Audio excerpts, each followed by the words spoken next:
What gear do you need to get started live streaming? That's a question I get all the time. And the truth is, you really need this or you need your computer. But in this episode, we're going to talk about a few pieces of gear that you can use that will drastically improve your production quality and just drastically improve the quality of your live streams. So let's dive in and start talking about that.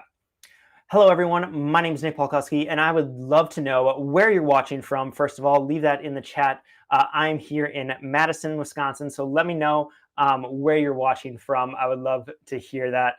And again, my name is Nick, and I am very excited to be hosting this, my first episode in partnership here with Be Live. I'm very excited about this show. We're going to be live every single Thursdays at 9 a.m. Eastern Time.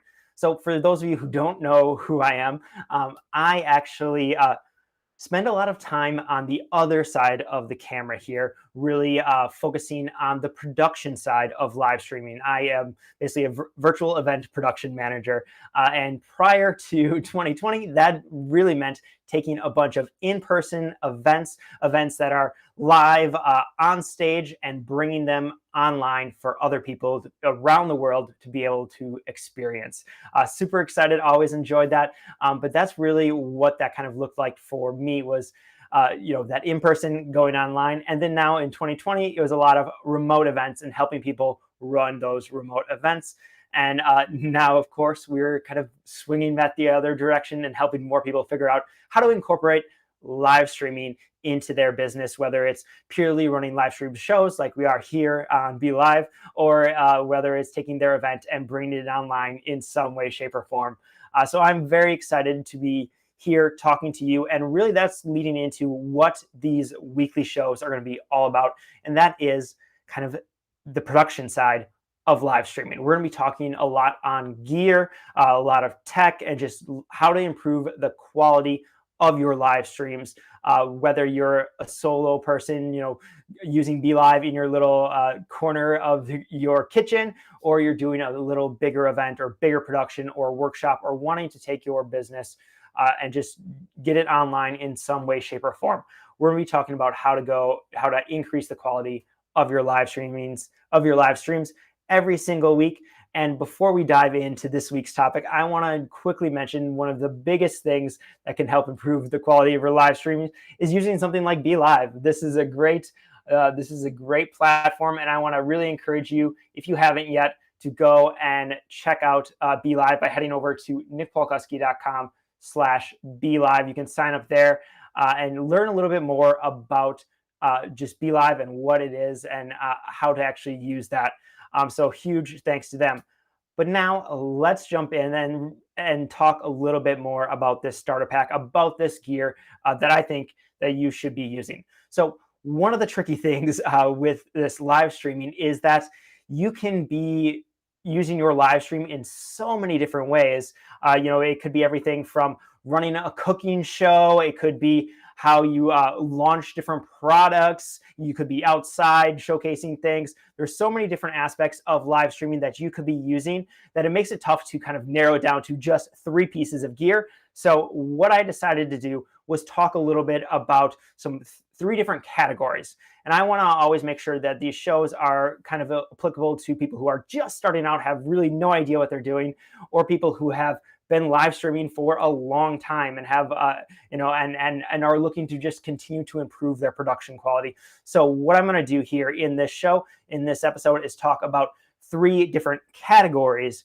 of gear and equipment that you should really consider. And I'll give you a couple different options depending on budget, depending on what you're looking to do, because honestly, the perfect setup for one person who, maybe in studio doing interviews with guests and wanting really high production quality, that their perfect setup is going to be drastically different than someone who is trying to be, traveling and doing live streams while traveling. So I want to be sure to touch on different ways that we can do all of that, no matter what type of stream you're going to be using. So let's talk about that first category.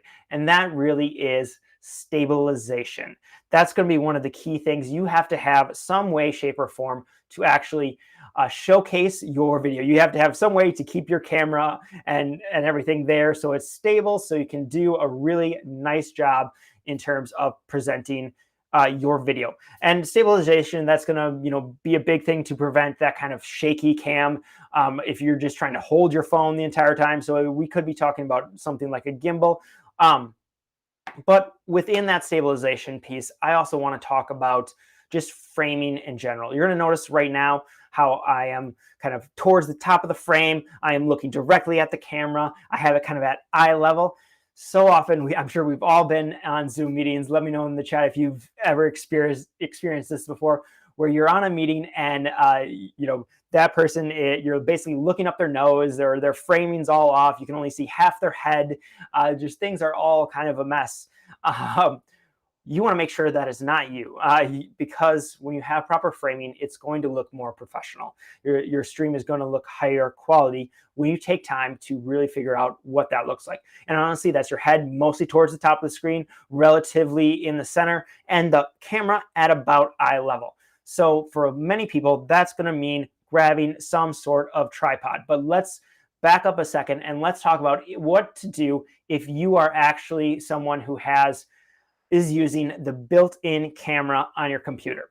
Well, really the big thing you should be doing, or big thing you're going to want to look at, is finding a way to raise that camera up. It could be if it's on your laptop, they make laptop stands. So bringing that stand, kind of putting your laptop on a stand and raising it up so that camera is at about eye level. I've never really used one of those, but they do make like essentially tripod stands that will raise it up to that level.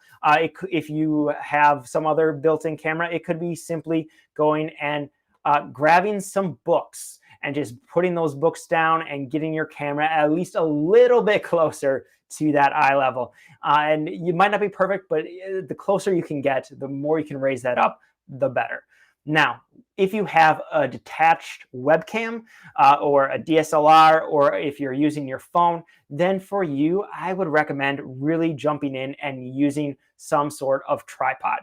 It can be a very cheap tripod for a lot of these things, especially if it's a webcam or something like that that's not very heavy at all. All it has to do is raise things up. It could even be grabbing some sort of light stand. Now, I didn't mention this earlier, but I do have a little guide that I put together with a full list of everything that in order to help you find all these products, all these pieces of gear that I'm talking about. So in it, I'll have a link to a cheaper tripod. I'll have a link to a desktop light stand. That can work really well, especially if you have enough space on your desk and you just want something fairly cheap to put your webcam on, or to mount your tripod or mount your phone to, which we'll talk about in just a second. But you can grab that gear guide by going to nickpaulkuski.com/001, and then you'll grab that guide there. And again, it has everything listed that I'm talking about is going to be listed in that guide. So really recommend you go check that out. But let's talk a little bit more about, so we mentioned if you have a webcam, you're going to want some sort of tripod or some sort of light stand. But now what if you have that phone? What if you're using the phone as either as your camera or as your sole streaming device? If you're using BeLive, the mobile app, what do you do? How do you attach that? How do you make sure you're not walking around or having to hold this for 20 minutes while you're going live? Well, that's where I really recommend a product like the Glyph. This is my favorite. They make tons of different tripods, adapters. Like there's all kinds of phone tripod adapters, but I really love this piece right here, the Glyph. It's from Studio Neat. Again, that'll be linked in the guide. But this is just a really cool product that allows you to kind of snap your phone right in there. There's a little, it adjusts to any sort of phone size. It's also going to have, you can attach things like a cold shoe mount that allows you to attach a microphone, which we'll be talking about more later. You can attach it to any sort of tripod. So I really recommend, this is something that I would probably invest in rather than just you can get a cheaper tripod, but I would get something nice like this if you do plan to use your phone. And again, this is around 30 bucks or so. I don't remember if that's exactly what it is, but I would say right around there, you can get the Glyph without the cold shoe mount, but those are actually pretty cheap as well. You can find those. And it has a couple different spots. So you could have it as, you can do portrait or you can do landscape. Whatever your preference is, you're going to be able to use that with an adapter like that. So I really, really like that adapter and highly recommend it. Now, let's talk a little bit more just about other other sorts of tripods. So this is the switch pod. This might work for you. This might not. This might be still too low, but as you can see, like something like this with a nice little ball head. And again, you can just simply attach the glyph right to that. And then you have a very awesome tripod. And this could be perfect if you are sitting at your desk. This could be exact height you need. Go look around, find a tripod that's going to work for you, and use something like an adapter. My personal favorite, I wanted to talk a little bit about my personal favorite tripod, and that is this right here, which is the Peak Design Travel Tripod. Now, this is significantly more expensive than like the Glyph or a lot of the other cheap tripods you're going to find at like a Target or a Best Buy or things like that. Like this is definitely a little bit of an investment, but because I do a lot of just general video production, I like to have, this fits in the water bottle slot in my backpack, which is awesome. Super light and just very versatile. It actually comes with a little built-in little hideaway. This is a phone adapter for this tripod. So I really recommend checking this out if you are into, if you want a little more versatile tripod, something that's going to get, you know, high enough where you can use it with a regular camera, use it with your DSLR, use it with your phone, and just something very portable. Really like that. Again, that's super high quality. But that brings us to kind of our second category that you want to be considering when looking to up the quality of your live streams, and that is lighting. Lighting is going to be a big piece. So you want to think about what are those lights, what are those things that you can use in order to increase the quality of your live streams.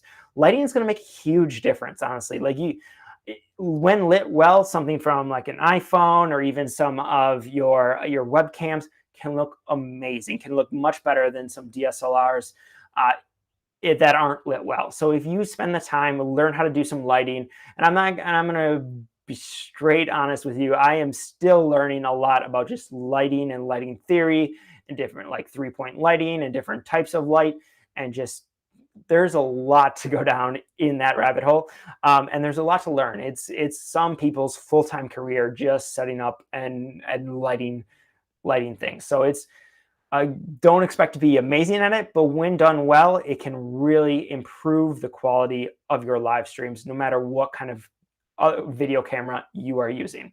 I wanted to talk about kind of my favorite light, and kind of start at the very top and work our way down, unlike what we did on previously. So my personal favorite light is the Aperture 120D, and this is an example of one with the light dome on it. This is a really amazing light. I'm going to actually be talking all about Aperture lights in this section, just because that is my favorite brand of light. They're more expensive, but they're really high quality, and they're still not like crazy expensive. They have a few different options, and we're going to talk about a few different options here. But this Aperture 120D is great. Again, in that gear guide, I'm going to have a list of that. I'm going to have a list of the light dome that I use, and I'm going to have a list of some C-stands and some other lighting equipment that you might want to think about purchasing as well if you're looking to really up your lighting game. So that's kind of at the high end. I want to say $750, right around there.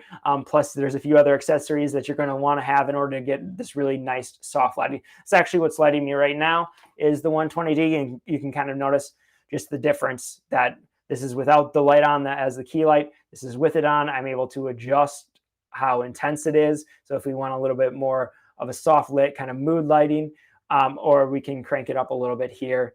And this is probably 35%. Again, and I have the mini light dome on it right now, not taking up too much space. So that is kind of that high level of lighting gear that I would recommend. The next level down is actually also from Aperture. It's the Amaran 100D. So basically, they took something fairly similar to this 120D and made more of a studio light. This is one that I would recommend if you are able to get some, and kind of the difference. There's a few different differences between the 120D and the Amaran 100. Power, quality, but it's still an amazing light at a significantly reduced cost. This one I want to say is around the $200, $300 mark. I should have looked at the price right before we got on here, but I did not. I want to say it's around that $300 mark. But this is an amazing light. It works really well. I don't have one here to show you, but it works. But I've got to use them a few different times. It works amazing as like a studio light, especially if you're able to set up your own little live streaming space, or you have your office and just want to have one light kind of in the corner, set up, ready to go. The Amaran works really well in that situation, and I would highly recommend it there. If you're someone who's more like me and has to tear down and set up and travel a lot with your gear and move from client location to client location, that's where you might want to spend a little bit more money on something like the 120D. That's kind of the big difference there. I do have a video planned to talk much more into different lighting and when lighting is appropriate. So you can go subscribe to my YouTube channel to be sure you don't miss that if you're interested. But now let's talk kind of at that lower end, that next level down. If you're just getting started with live streaming, you might not have the budget to fully invest in, several $100s into lights. I'm going to still stay with an aperture light recommendation, and that is with this guy right here. This is the MC Mini LED light. These are really cool lights. They actually come in a case of 4. So it's really neat. Or you can buy them individually. They also will come in a case of 12. The 4 case, the 12 case, you're again getting up there in price. But I use these all the time for like backlights and for things like that. So if I will use them for different accent lights in events, or if I want to light the background, or it will work really well as kind of that tabletop light. So you just kind of turn it on, and you have all kinds of options for warmth, for color, for brightness, and it'll get very bright, and you can use it where I would recommend, especially if you have a tabletop setup and just need one little light. One of these is about $90. It can do a great job at kind of setting it up there, giving that extra little light on your face so that you can be shown in the best way possible. And then it'll attach to a light stand. It comes with a little diffuser as well, which is also great. But you can, adjust your colors if you want to get any cool effects or anything like that. So highly recommend checking that out if you're interested in something like that. Now let's go on to that next category of equipment.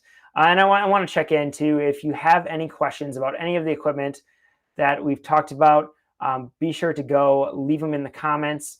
And I'm excited to hear from everyone. So be sure to leave them in the comments and let me know if you have any questions at all about any of the gear or anything we've talked about so far.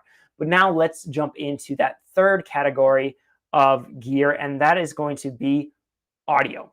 Honestly, this is one of the biggest things that's going to improve the quality of your video. Audio is one of the biggest pieces of video. It really is. You can get away with less quality in your actual image if you have high quality audio, but you can't go that other way around. So it's really important to think about your audio and how you can go about improving that. Lots of different levels here, different kind of mics that you can use. One of the big things in general with mics is you want to get them close. You want to get them as close as possible. Right now, I'm actually wearing a lavalier, but I do have, things like boom mics. If you're using boom mics, have it really close so it's just off frame. You want to make sure that bring that mic rather than have it on top of your camera or anything like that. Bring it up close. Bring it a little as close as you can. It can still be off frame, but you want to have that mic nice and close so it picks up that audio as crisply as possible without a lot of excess room noise. So let's talk a little bit about some of the recommendations that I would have for the mics you might want to use. Several different ones. I'm going to kind of stick. You're going to see that I have a brand that I specifically like, but I'm going to give you a couple different options here. So this right here is the Video Mic Pro Plus. There's another smaller non-powered version called the Video Micro that you might want to look into. It's going to be a little bit cheaper and similar quality, but this is definitely, if you're looking for, this is kind of your standard YouTuber when you see someone running around with a vlog camera. This is often a go-to mic, and it's the go-to mic for a reason, because it really is high quality. It does a great job. Again, you're going to want to make sure if you're doing kind of a camera setup like here, I wouldn't want the microphone all the way on the camera. I'd want to bring it closer. It could still be off frame, but I want to grab an extra extension cable or whatever it might be and get that as close to my mouth as possible.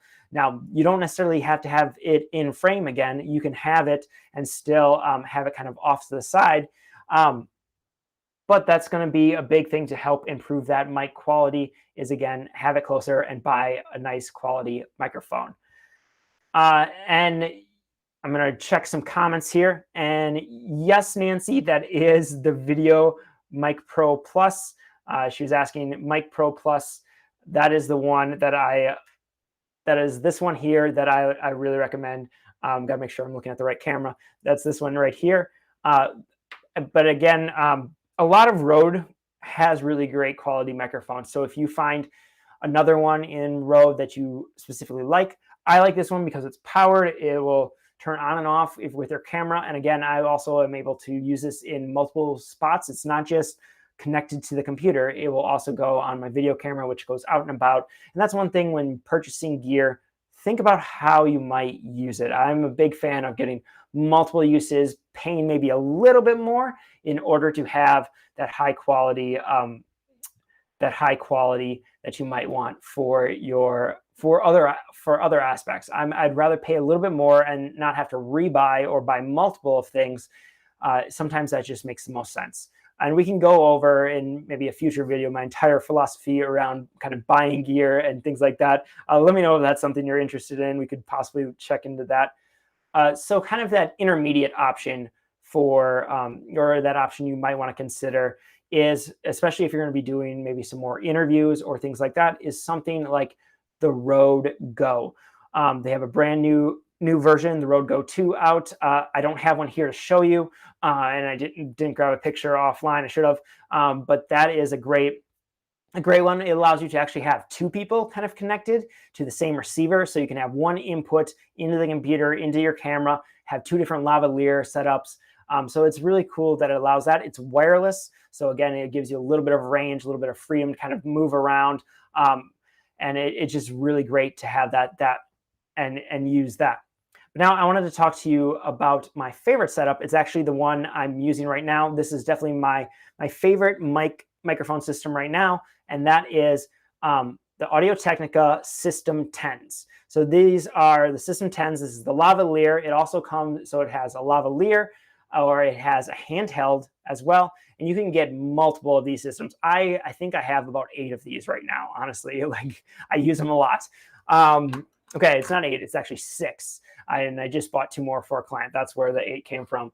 But they're really great, very versatile, and I love the connection. I feel like I have less issues with frequency and dropped things, especially when having multiple different microphones. And for most of you, that's not going to be an issue. That's why you're going to be able to get something like the Rode VideoMic Go or something like that. But I really love those ones because of just what it allows you to do in terms of it's just higher quality for those big in-person events that I often end up running or have been running. So it's my favorite. It's the one I'll be using for a long time, I feel, but I continue to kind of check other ones out as well.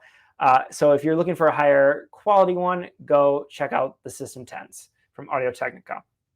I also wanted to mention too that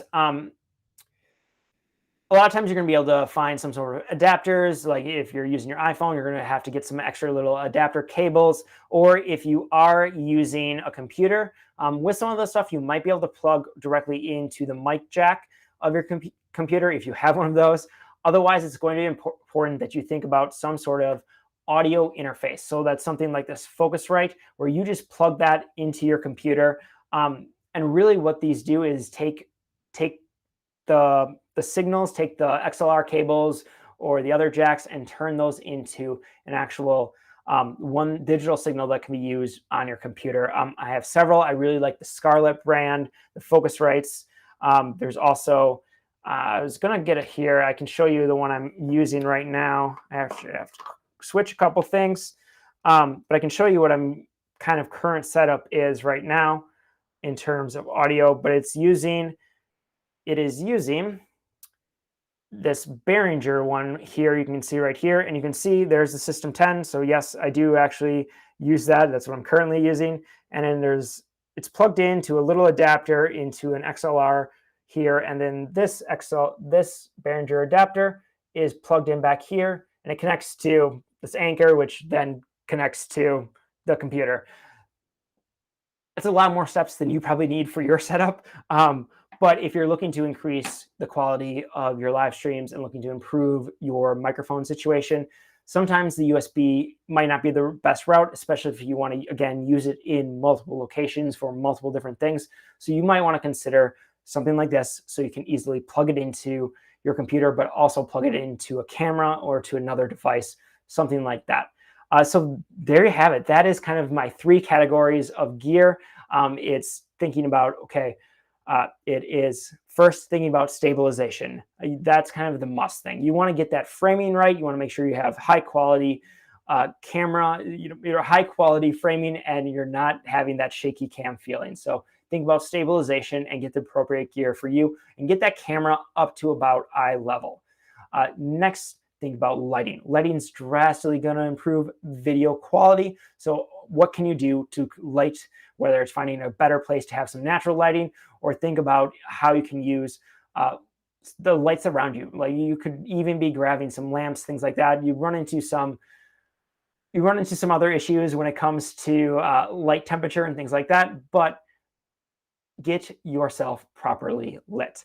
The next thing is audio. Honestly, audio is one of the biggest pieces of video, so be sure you have a high quality audio and find a way to improve your audio.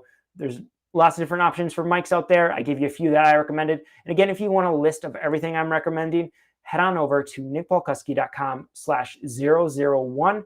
You'll find a little guide there that kind of walk you through everything, and you can check that out. And I want to jump in and see if there are any other questions. Okay, here's one from Irene. Thinking of using an XLR for voiceover work, what's the best audio interface that's not so expensive? So first option would be the Scarlett Focusrite. That is one that I really like. And you can get the Focusrite Solo, or you can get the 2i2. Behringer also has this one. I would say this one's probably cheaper, the Behringer. The quality might not be as high a quality. It's also only one input. And it's just a little more, I found it to be a little more finicky, but once you get it kind of dialed in, it is pretty set and ready to go. So it's the Behringer Euphoria UM2 is what the actual name is of it. But honestly, if you just look for Behringer XLR interface, you'll find it. But again, I really like the Focusrite brand. If you're looking kind of for a brand, they're relatively high quality. If you want to go really expensive, then you're looking for something like the Premix 3 or something like that. Hopefully that answers your question. And I really want to thank everyone. Again, this was my very first show here on Be Live, so I want to thank you for tuning in. If you're interested in learning more about Be Live or trying out a subscription there, trying out Be Live, head on over to nickpolkuski.com/Be Live. You can sign up there. Thanks again for tuning in, and be sure to tune in next week. We're going to be live again here on Thursday at 9 a.m. Eastern. It's 8 a.m. Central Time and all the other time zones. So thanks for tuning in, and I look forward to seeing you soon.